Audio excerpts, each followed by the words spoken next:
जोरदार धमाका हुआ, पूरा बाजार दहल उठा, चीख पुकार हर तरफ थी, हर कोई हैरान था, परेशान था, स्तब्ध था, बहुत चक्का था। देखते ही देखते कई कारों और दूसरे वाहनों में आग लगना शुरू हो गई। धमाके पर धमाके होने लगे। कुछ ही देर में पूरा चांदनी चौक बाजार खाली हो गया। अफरा तफरी मच गई। लोग सर पर पैर रखकर भागने लगे। किसी की चप्पल छूटी, किसी का जूता छूट गया। कोई बाजार में खरीदारी करने आया था, आधी अधूरी खरीदारी करके सरपट भाग निकला। किसी ने खरीदारी करने के बाद पैसे भी नहीं दिए थे। दुकानदार अपनी दुकान का शटर गिराकर भागते नजर आए। पुलिस, दमकल और एम्बुलेंस के सायरन बजने लगे। धमाका इतनी तेज था कि लोगों की आंखें बंद हो गईं। मानो कुछ देर के लिए सन्नाटा सामने आ गया, अंधेरा छा गया, कानों में आवाजें गूंजने लगी। कुछ देर तक किसी को समझ में ही नहीं आया कि आखिर हुआ क्या है, क्या हुआ है। घटना के बाद सड़क पर धुआं ही धुआं फैल गया। वाहनों में लगी आग की लपटें आसमान को छूने लगीं। हर तरफ धुआं और आग नजर आने लगे।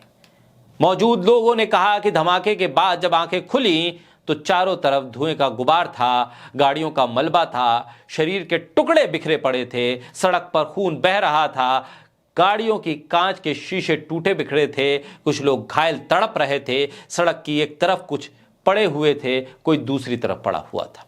किसी के शरीर के अंग टुकड़ों में हाथ कहीं, सर कहीं और पैर कहीं पड़ा हुआ नजर आ रहा था। राहगीरों ने मदद के लिए हाथ बढ़ाया, भागे दौड़े चले आए। जो घायल था उनको किसी ने एम्बुलेंस में डाला, किसी ने ई रिक्शा में डाला, अस्पताल पहुंचाना शुरू कर दिया।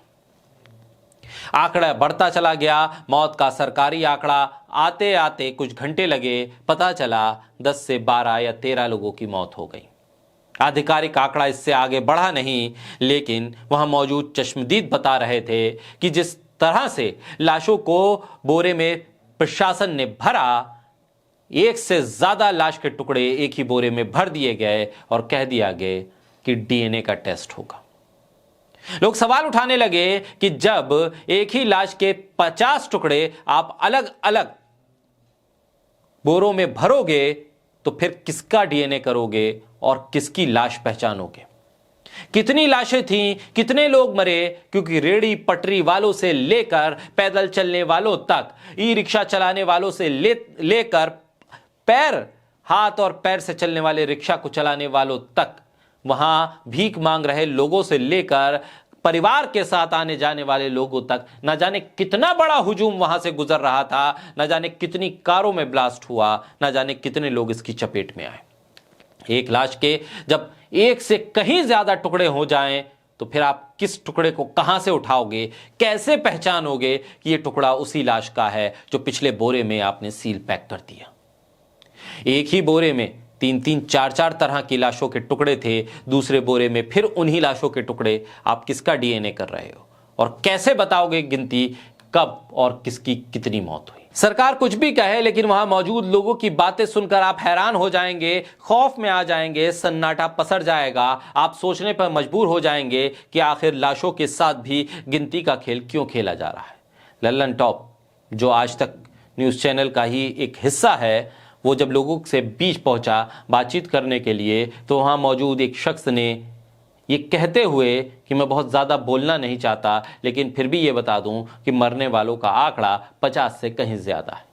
मरने वालों का आंकड़ा सरकारी आंकड़ों से कहीं ज्यादा है। सरकार आंकड़े छुपाती रहेगी, लेकिन जो लोग वहां मौजूद थे वो बता रहे हैं यह आंकड़ा 50 से ज्यादा है। लक्ष्मण यादव ने लिखा कि प्रधानमंत्री विदेश में बर्थडे मनाने में व्यस्त हैं, गृहमंत्री बिहार में सरकार बनाने में व्यस्त हैं, दिल्ली में भयानक ब्लास्ट हुआ, मृतकों की संख्या को लेकर वहां के चश्मदीदों के बयान के मुताबिक 50 से ज्यादा लोग मारे गए। सरकार आंकड़े छुपा रही है।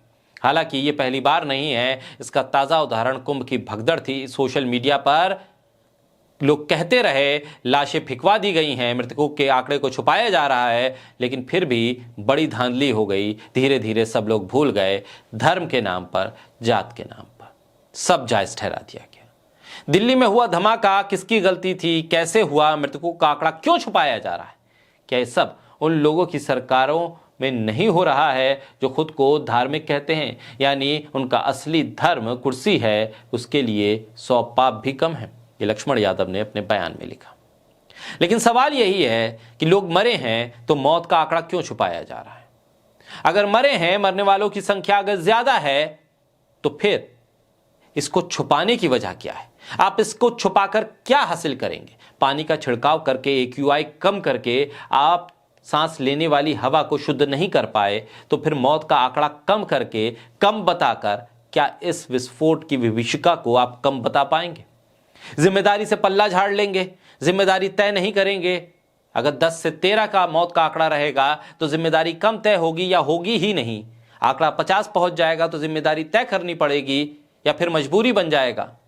ये सवाल ऐसे हैं जो गंभीरता के साथ पूछे जाने चाहिए, और जो लोग पूछ रहे हैं, ये सवाल खड़े कर रहे हैं, उनको भी सरकार ये भरोसा दे कि उनके सवाल करने पर वो टारगेट पर नहीं आएंगे। सवाल यह है कि अगर प्रशासन से कहीं लापरवाही हो रही है, जो लापरवाही हुई विस्फोट को लेकर, वो अलग छोड़िए, वो एक जांच का विषय हो सकता है, उस पर अलग से बातचीत सरकार कर सकती है या हम उस पर अलग से बात कर सकते हैं। लेकिन सवाल इस बात का है, जो लोग राह चलते मारे गए, उनका भरोसा सरकार पे है, उनके परिजनों का भरोसा सरकार पे है, उसे न टूटने दीजिए।